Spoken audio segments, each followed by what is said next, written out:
Unsay imong himuon? Pagtugaw o pag mabinantayon. Ingon pa ang pulong sa Ginoo in verse 42, therefore, keep watch because you do not know on what day your Lord will come. So, kinahanglan magtugaw kita sa kanunay. Dili lang kay mag-ampo lang ta o panahon sa linog. Wala na. Ulahin na. Kaya bitaw na, Lord, grabe madungog ni mo, Ginoo ko. Lord Jesus, Diyos ko. Tabangi ko.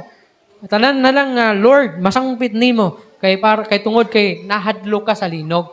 Kung dili sa tanang panahon sangpita ang Ginoo. Mo ni ang pasabot, be watchful and kanang be alert. Sa unsang pamagi, live in prayer.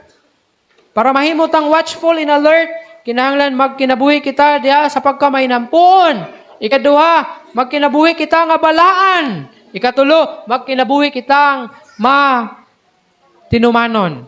Ikaduha, be spiritually prepared like the parable of the 10 virgins. Nakatong 5, diin wala kapangandam. Ang another 5, nakapangandam sila. Pinagi sa pagdala og extra nga gas. So kinahanglan, stay filled with the Holy Spirit. Kinahanglan, puno gayod kita sa balaang espiritu. And the third, proclaim the gospel while there is still time. Tell others about Jesus and His salvation. Samtang aduna pa'y panahon. Suginli sa kaluwasan. Suginli sa gospel ang uban na mga tao. It might be imo kining membro sa imong pamilya, imong mama, papa, mga igsuon, mga kaparyentihan, mga higala. Suginli sila may tungod sa kaluwasan.